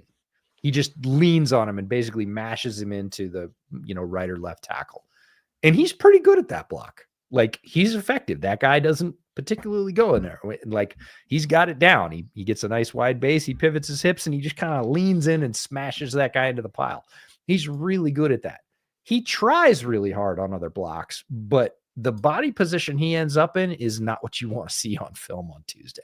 Like, he gets bent the hell over. So the willingness is there, but the effectiveness is not yet. So that's something his new coach is going to have to work with him on. But for all the people that are saying, oh no, Colson Loveland, he's a hell of a blocker, he tries really hard. He's not one of those guys that lay blocks or makes business decisions. I'm not saying that. The effort is there, but in terms of like being able to stand up at the NFL level as a blocker, he has one really good block, that end pin block on the line. He's good at it. Just like Isaiah Likely was good outside wide zone, kicking out the one defender you got to get out of the way. He's really good at it. That's it. Don't say he's a blocker other than that. You're drafting him because he is tall, fluid, fast, runs good routes, and has very good hands. He is a power slot, and that's fine. There's nothing wrong with that, but you better need that in your offense and use that a lot in your offense. If you do, he's absolutely worth a pick. If you think you're going to, bring that guy in and convert him to a full-on Y where he has multiple blocks that he's responsible for, your offense isn't going to be thrilled by that. Mm-hmm. I think what's going to be interesting as it comes to we get closer to the draft is you're going to start to see kind of I think this is a weird one this year. Like, I think in previous years when we looked at whether you want to talk about top 10, top 5, I think there was a consensus for the most part. And then this year it seems like, depending on who you talk to about a particular player, it's all over the place. And right? it's more than teams any as well. Yeah, more than any other year that I can think of in probably the last couple, where you'd be doing quite well to be able to, as I like to say, guesstimate who's going to where players are going to go, because it is really, really tough. I think obviously the only one is probably Abdul Carter. Well, should be an obvious one, but when you look at this, and this is why I kind of wanted to bring up this topic, because we've spoken a lot about the O-line, we've spoken about some of the skill positions, and kind of touched on the defense. But I think and I know it kind of came to a question or two and on some of the other defensive tackles, but when it does come to the defensive ends and defensive tackles, because we did hear Poles talk about they need a wave of pressure. Yep. And that's going to include both on the inside and the outside. first of all, I want to get the chat's opinion on some of the guys that they like and what they want to find out about, but also yourself in terms of let's start with defensive end. Like I see, like I find it tough to pinpoint a guy that you look at 10 where you feel confident in, like that's definitely the one, because you mentioned a couple of them, right? Like James Pierce, I never like when you see former teammates being happy that said players leaving. Like that's not a good sign. And I know some people will say, "Oh, the talent is there," and I'm like, "I'm sorry, we didn't draft Jalen Carter." Like when that's the case, and you didn't draft a guy that was earmarked as a top 3 talent in the draft class, they're not going to take these guys that have major red flags. It's just not going to happen because it doesn't fit in with the culture they're trying to build, and I don't see that as an option. And then you start to see other guys that look, they're like athletic kind of freaks towards the end of round one. You look Yeah. at, like, we've just spoken a little bit about Jihad Carter. Like we hear about the likes of Jalen Walker from Georgia is another one. I've seen people kind of talk about Yeah. Michael Williams as well. Who, look, I don't like when people just say, "Oh," I saw people say, "Oh, his 40 time wasn't great Yeah. in his pro day." I don't give a shit about his 40 time. You I'm know who like, else's watch it. 40 time was really crappy and exactly in the same range as Williams? Aiden No, Hutchinson. yeah, Aiden like, Hutchinson ran basically the same 40 as Michael Williams. Aiden Hutchinson is an absolute terror in the NFL. Like, he is a crusher. So I was a little, I think people were like, he better run really well or else, because I'm not so sure about the rest of his game. Whereas like Hutchinson, they were like, I don't really care what he runs because the rest of it, he plays like a demon the rest of the time and he has results and everything else. It'll be mhm, nice if he runs a good time. I think it was different with Michael, where it was like, well, he better be an absolute athletic freak so I can put that chip down and then hope he develops, a la like Trayvon Walker, who mhm, again, there's really weird selective outrage against Trayvon Walker. He's been in the league 3 years. 2 of those years, he's had 10 sacks. yeah, Like that's what you want a guy drafted in the first round to do. It's really hard to get double-digit sacks in the NFL. Now, we can talk about the quality. We can talk about cleanup. Yeah, I get it. But like, if the guy you drafted in the first round is an edge rusher, look, I know he was number 1 overall, and that's a very particular spotlight. If that guy gets 10 sacks in his sophomore and, junior seasons, yeah, you mhm, did fine. So I get it, but yeah, there's more questions than answers. I think it's actually a lot like the offensive tackle class, where you look at these guys and it's like, oh, he's really good at this, but he's really short, or he's really good yeah, at this, but he's really stiff, or he's really good at this, but he's kind of slow, or he's good at everything athletically, but he has no production. And you're like, well, that does worry me with a guy like Shamar Stewart, like absolute athletic freak, super long, tested extremely well. And it gets right back to, the Moneyball quote. If he's such a good hitter, why didn't he hit good? mm, Like if you're such a great pass rusher, like where is it? And it's not because he wasn't on a great line. Like 3 guys off the Texas Tech line are getting drafted this year.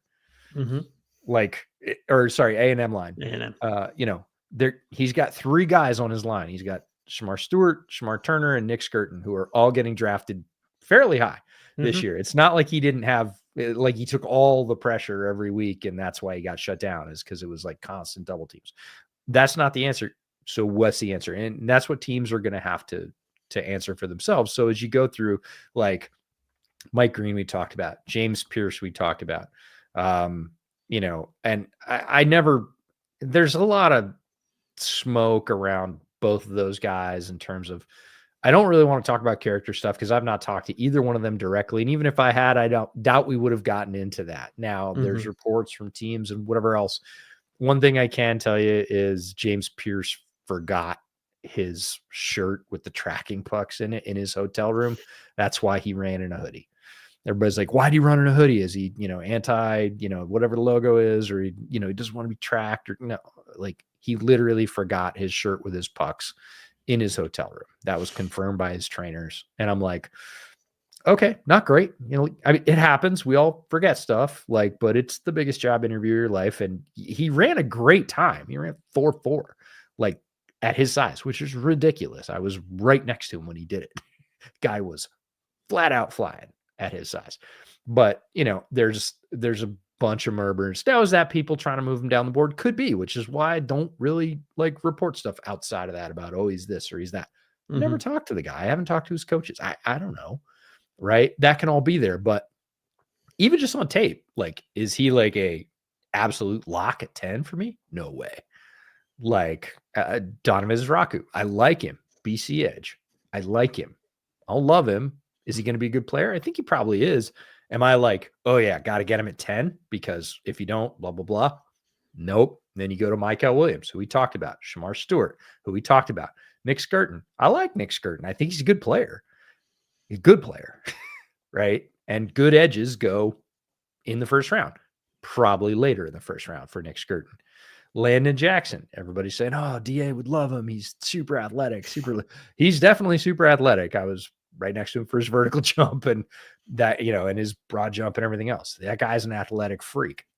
He is a very particular type of edge, right? And if you liked the Lucas Van Ness archetype, you're going to love Landon Jackson because he is long and tall and linear and explosive.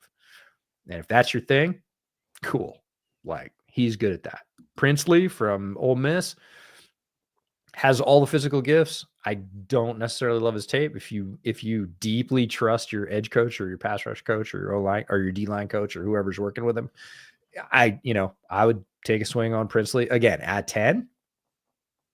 No, I would not sleep super well if Princely was the pick at 10. His shoulder injury worries me as well a little bit. Yeah, as well. And I don't know about his medicals, as we've said. We don't get medical stuff. So then you're really into kind of the round 2 edges, right? Those are all the guys I think have a legit shot at going in round 1, and most of them later. Some of them will absolutely get drafted in the first half of round 1. It's worth saying at this point that a lot of national draft analysts have between 12 and 16 first round grades for this year. That's it. That's half a round at best. And after that, it's just going to be guys that teams like, or the fit's good, or they interviewed really well, or whatever. Right. And so you're going to see this wide variance from really 15, 16 on down to 32. Right. It's going to be teams picking guys that they like. And it's not going to be all the guys I listed. There's going to be some that were listed, some that weren't, and some positions that you probably typically don't see. Interestingly enough, and I'll say this because I know there is intense interest among the Chicago fan base. Tyler Booker. We haven't said his name for the whole podcast. I'm going to say his name. He's a very common, almost lock pick for Chicago about a month ago before the trades when there was a huge hole at guard. Tyler Booker, one of the very best guards with some great tape in the SEC over the past 3 or 4 years. He is an absolute mauler. We talked about, power slot. He is a power guard. And if you get in a phone booth with that guy, got to help you. It's it's not going to go well for you. He is going to beat you. Seeing him move in person next to all the other guards, the real benefit of the combine is watching all these drills, all the repetitions, one after another. They go very, very quickly. Each guy gets 5 seconds. 5 seconds go. 3 more seconds get in. They run them in there. 5 more seconds go. You've all seen it on TV. It goes very, very quickly. Boom, boom, boom, boom. Different skills that different guys will need. All the interior stuff, yeah, he absolutely. Sure.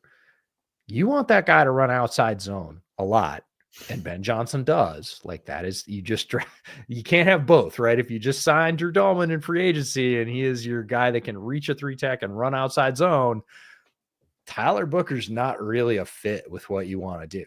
For all your gap power stuff, with which Ben does a lot of, and he had a very powerful trio on the inside in Detroit, and they ran a bunch of that, but those guys could also move. Tyler Booker, when he gets outside, you talk about Cole Kmet looking like he's got some issues. Tyler Booker cannot move after maybe 10 yards. He's going to be behind the play. He's not going to be catching anybody. Again, anybody in front of him he can stand up and latch onto, look the hell out. He is a super powerful player, and he will beat them one-on-one. Everybody I talked to at the combine everybody, because I knew people were interested in Booker. So I asked everybody I got a shot. I probably asked 15, maybe 20 different people. I'm talking about scouts, agents, other analysts, like anybody I could talk to. What do you think about Booker? It's very rare, especially in a class like this, that you get a uniform answer. Every single one of them said he's going in the first round, period. End of story. No question whatsoever. He's not going to be there at 39 or 41. Like, it is not happening. End of story. Stop talking to me. And I was like, and they all said it immediately. Like, it was almost like a reflex. I would say Tyler Booker, and they were like, round one lock, going to be gone. Bears got no shot on the second. Period. Done. It's not worth talking about. And everybody said that. And it didn't matter, again, which side of the fence they were on. Every single person was just like 100% committed to that take. Nobody was like, I don't know. I don't think it. Everybody was like, nope, round one, lock, going for sure. End of story, sealed. And I was like, okay. I kind of came away from the combine going, I don't necessarily feel that way, but everybody else feels that way. So I'm just kind of going to go with that one. This year's going to be interesting. It reminds me of, was it the year that the Seattle Seahawks took Penny in the first round? Where Yeah. I feel Oh, like yeah. there's going to be John one or being two. John. There's Yep. going to be one or two teams that are going to take a guy that all the draft analysts with all their mock drafts will have in like the third round and will get picked very early, very similarly to like, was it Tyquan Thornton from New England that he went early too, I think it Yeah. was, when he was being projected as like a fourth round pick. As like a Like, 4, yeah. He was a that's Shrine Bowl guy, and we really liked him, and we thought, man, if that guy goes in the third, like, his agent needs a raise. He he got goes in picked where number he got two. picked. Yeah, and Juice Scruggs was another one, another Shrine Bowl guy that we were like, man, Juice is a really good player. We like him a lot. We think he's a fourth-round guy. We think he's going to play in the league for a long time. We think he's an eventual star. He goes round 2. And we were like, okay. Like, again, we did not, that good for Juice, like, good guy, good player, really like him, but we're going to see more of that type of stuff this year than we have in years past, for exactly the reason that you said and I said, which is there's this wide middle class, and the league's opinion of them is going to be very scheme dependent, very like where we are in our roster building window dependent, even more so than other years. And so you're going to see this huge, like, I didn't think that guy was going to be picked till the fourth round. It's the second, or I swore that guy was going to be off early day 2. And here we are, middle of day 3, and he's still on the board. What's up? And that happens every year for a smaller slice of players. It's going to be every position, lots of players this year.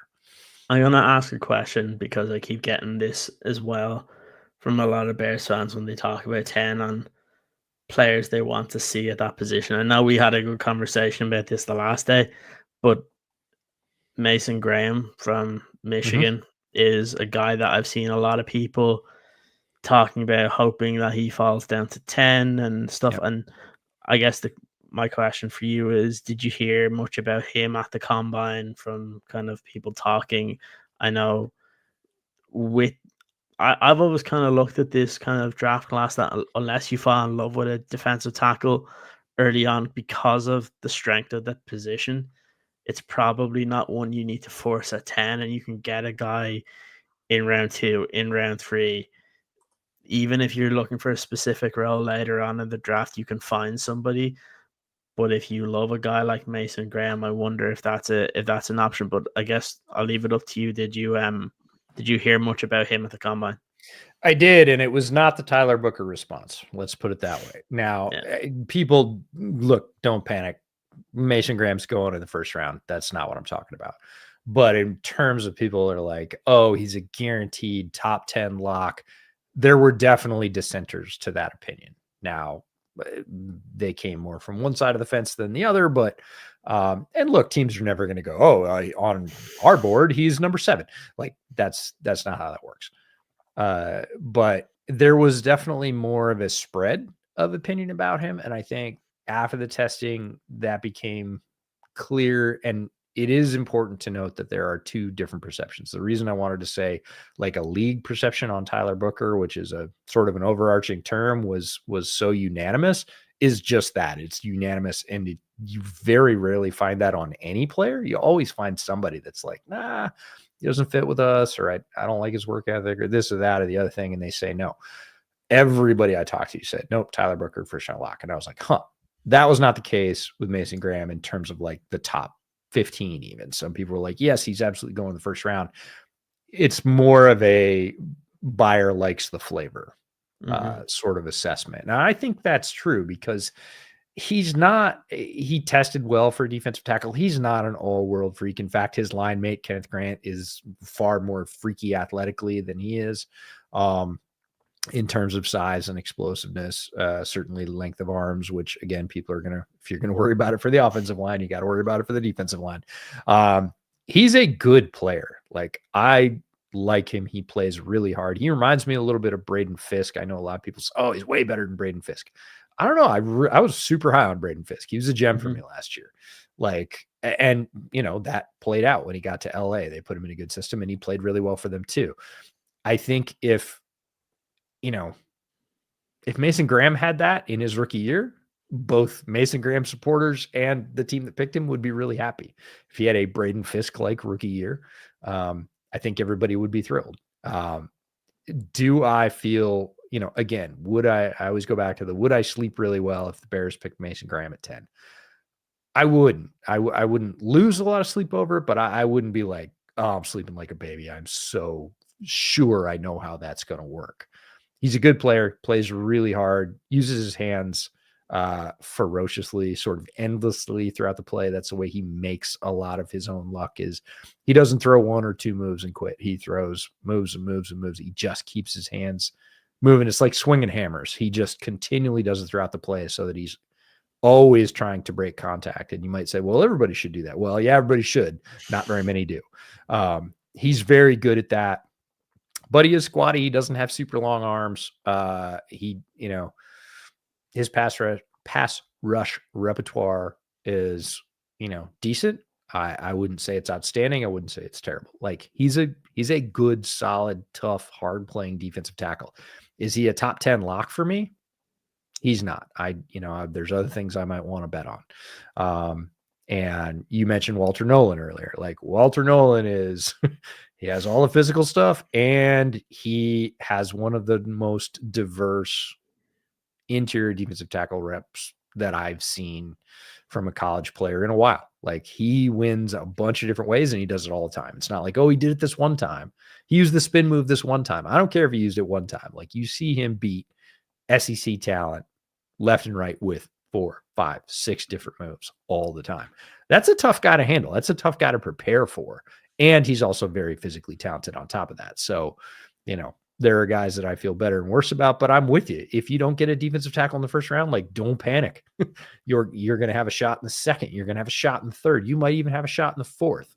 Really good time to maybe wrap it up and talk about JJ Pegues, who I freaking love, who was Walter Nolan's line mate. Again, we have 3 different schools, at least 4 different schools in this class where 3 of the 4 defensive linemen are getting drafted. Ohio State, Oregon, A&M, and Ole Miss. Texas too, if you count the other defensive tackle. So, like, 5-ish schools where 3 guys are getting drafted on a defensive line in the same year. Very talented classes. But JJ Pegues is a guy that I thought was interesting. Saw him watching Walter Nolan tape, said, hey, who's that? Learned a little bit more about him. Got to see him at Shrine Bowl, then sort of dug in there, or right before I got there. And then when I got home, has incredible athletic versatility, as a lot of these guys do. As a basketball player, his parents are basketball players. They ran him at fullback. He's got a bunch of touchdowns for Ole Miss. He is a lot of fun if you need a penetrating 3-tech, and he's probably going to go around pick 100. Like, he might be a top 100 player. I think he should be. If he was pick 105 or 110, I wouldn't be surprised. I think that'd still be pretty good. And there's other guys like Jamari Caldwell, the 3rd guy off the Oregon line. He is a round mound or rebound, but he's got some pass rush to him. And that guy's going to go down from, maybe 90 to 110. That's not typical that you're finding guys outside the top 100 that are viable 3-tech guys that can rush the passer. Like those guys go much earlier. And in this draft, guys like that are going to be available. So defensive tackle is very, very deep. It's like running back, and you're going to have options. If the Bears don't pick one on day 1 or even on day 2, don't panic. Like I hope they do, because there's a bunch of talents up there that I really like. But if they don't, and they come back and they get a guy like Jamari Caldwell or Pegues or several others, I'm even a big Ty Robinson fan, which he's absolutely divisive as a prospect. I know guys that don't have him on the board. I know guys that have him around 200. He had a very good combine. I loved his tape before I got there. I think currently on PFF's board, he's like where is he? He's way down there, 241 average draft position right now at 230. So being drafted a little bit above that, but like if the Bears took that guy, at, say they trade back and they get a pick in the late 170s, I'd be thrilled. I think Robinson is an athletic freak and he has good tape too. So the fact that you're talking about a guy that might go anywhere from 170 to 220 that could be a contributor, like in his freshman year in the NFL, it's a very, very deep defensive tackle class. So lots of guys to like, lots of guys to watch. We'll be talking about all of them, but I want to thank everybody that's hanging out. We got 60 people hanging out with us right now, which is pretty darn cool. If you haven't subscribed, make sure you do that. If you're hanging out with us for an hour and a half and you're still listening to us talk, you should be subscribed at this point. Like that's all I can say about that. Yeah, exactly. You definitely are going to want to. We have a lot of plans over the coming weeks and months that there's going to be a lot of fun content that you guys are going to be able to engage with, both in terms of what we would do during the regular season, in terms of having our weekly podcasts, which are more recorded, and doing more of these where when there is stuff that's going on, especially when we'll be recapping the draft, maybe if it works out and kind of being able to engage with you guys on live streams, we will do that as well. I guess before we go, because one of the guys mentioned that he had a question that we missed a little earlier on Drew Dalman, so I just wanted to bring it up. The fit. Yeah, I saw it. Yeah, so I guess what I always say is I look at, now I'm not going to say this about kind of Nate Tice or Marcus Whitman, because I see it with a lot of other people that say that will he fit the system, and I always go around when I look at offensive linemen, when there's people that can look at a game tape on offensive line and they'll say something and they won't really understand what they're looking at. I like to pay attention to the guys that pretty much 24/7 every single day are reviewing offensive line tape and see what they have to say. Guys like Brandon Thorne, where he's one of the guys that I respect the most, because this isn't just for him, just when it gets close to the draft that he reviews tape on offensive linemen, or when free agency comes around. He's doing it every single day, every single week, and you can see it. And he puts a lot of work into it. And when he comes out and talks about Drew Dalman as a very good fit for the Bears offense and how this can work in terms of what Ben Johnson wants to do, while I respect the opinions of guys like Nate Tice, when it comes to the offensive line, I'm going to deviate to the guys that do this every single day and are well respected for analyzing the offensive line.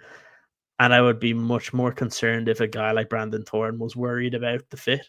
But the fact that you see guys like that, even I know if you want to stick more with kind of Chicago, when you see guys like Olin Kreutz, who's being very critical of different offensive linemen that have been brought in, and when he's waxing lyrical about Drew Dalman's fit within this offense, I don't think you have anything to worry about.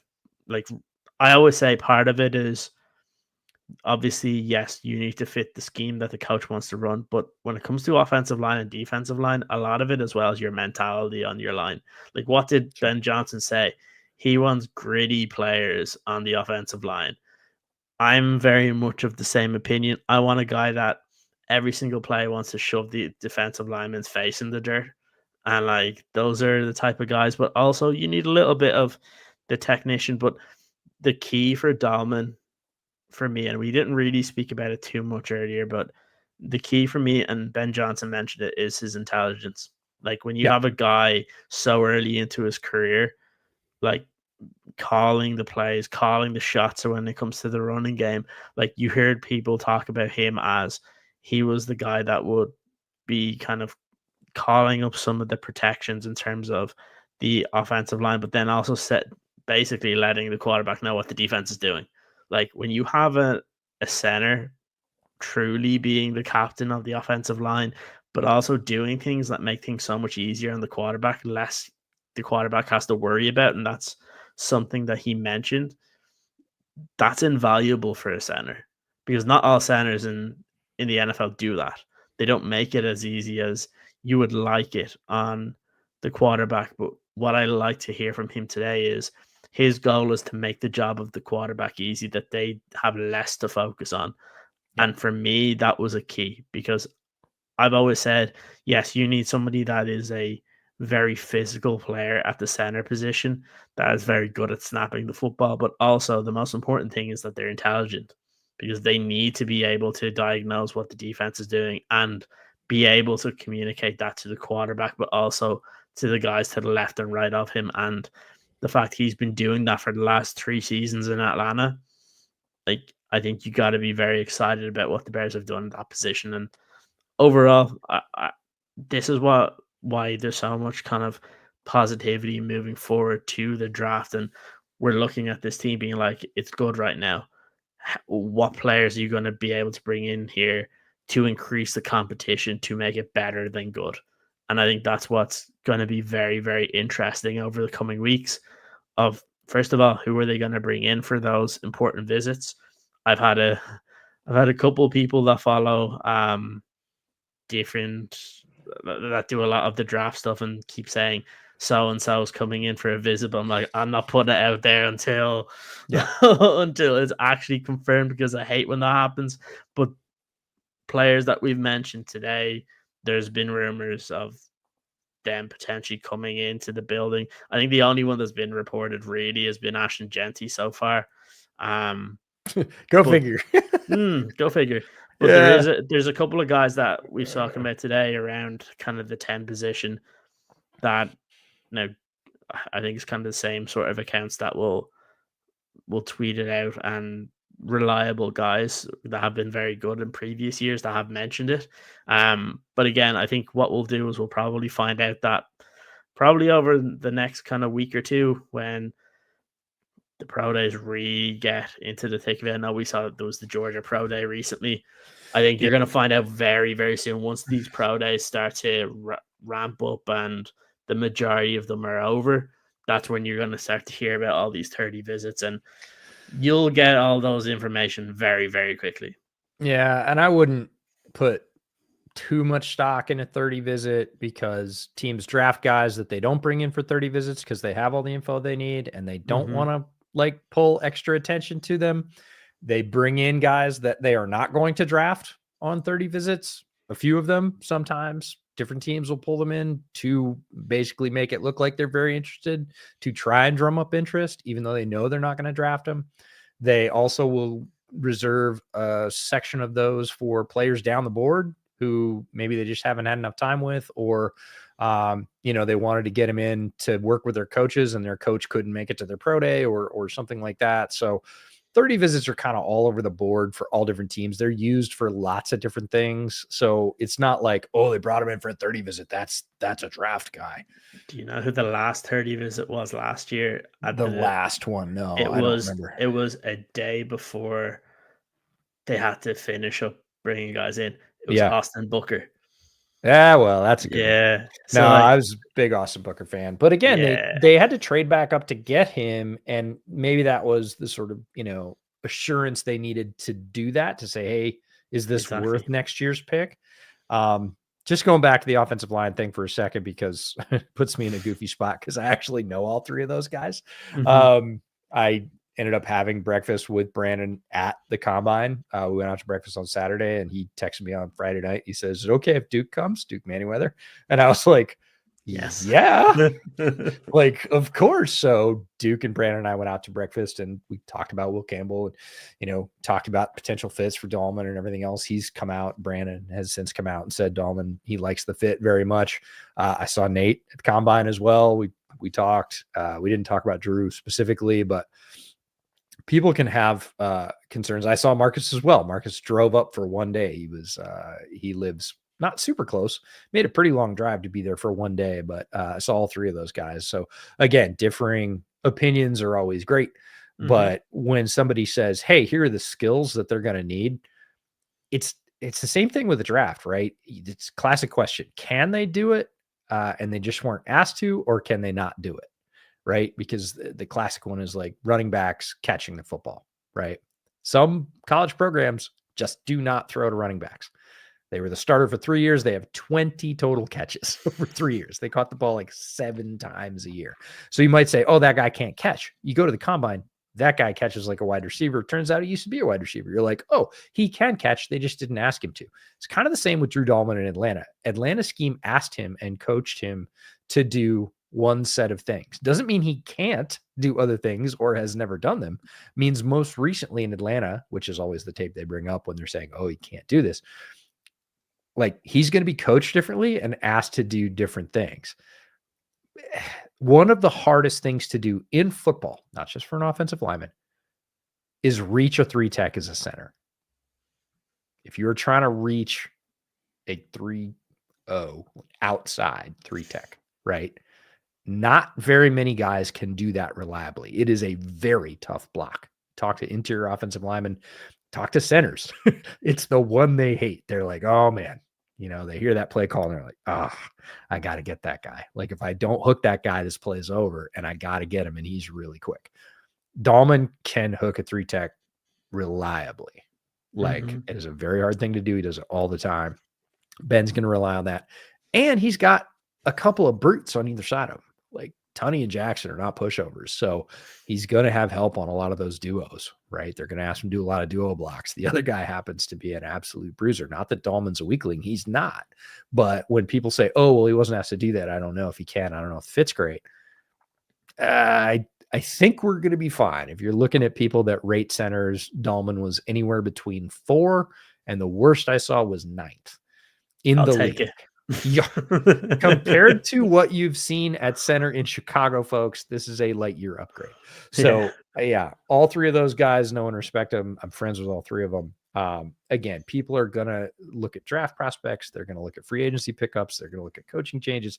They're going to say, I do or I don't like it for multiple reasons. I would encourage you to figure out who has a pretty good record on those things and follow those accounts based on however you want to consume football, because that's what makes it better or more informed or more interesting to you.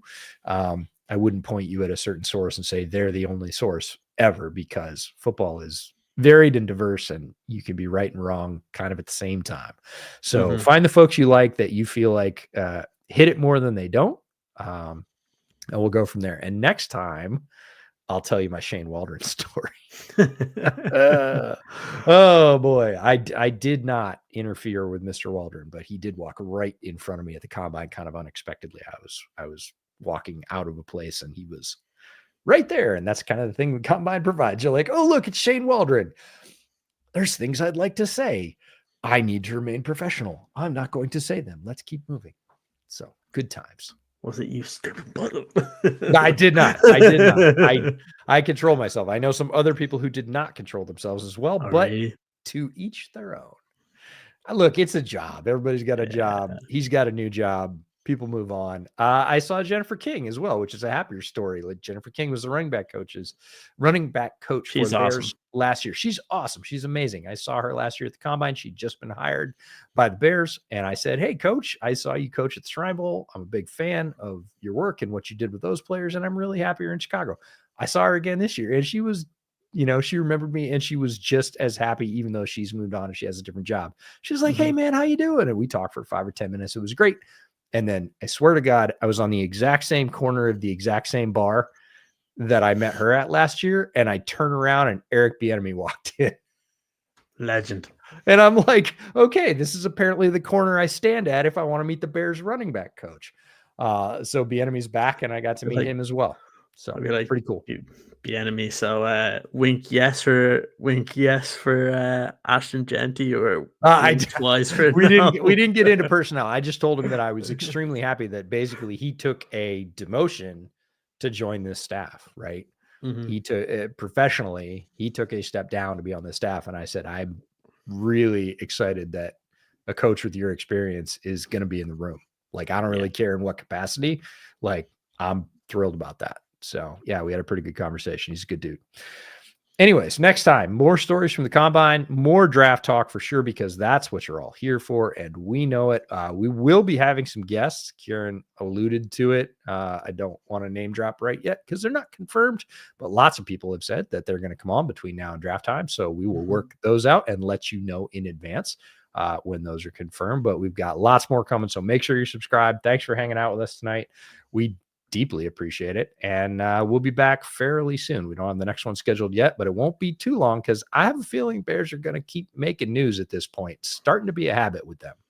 Yeah, exactly. And we're about to get into the time where all the draft rumors start ramping up, but also we get to do more and more work on really looking at these prospects and giving as much information as we can, and getting, as you said, getting people on that have also done the research, and we can have a good discussion on these draft prospects, because that's what I like. I don't like it when it's just people shouting into a void. It's Yeah. nice being able to talk about a lot of these guys. So as you said, we will be going a lot of these kind of episodes coming up soon will be about the draft. Obviously, when that happens, we'll be recapping the draft as we prepare to see what the Bears have done in terms of the entirety of this roster and how they have really kind of made a big change from the end of last season heading into kind of training camp, OTAs and stuff like that. So it's going to be very, very interesting over the coming weeks. And yeah, as EJ said,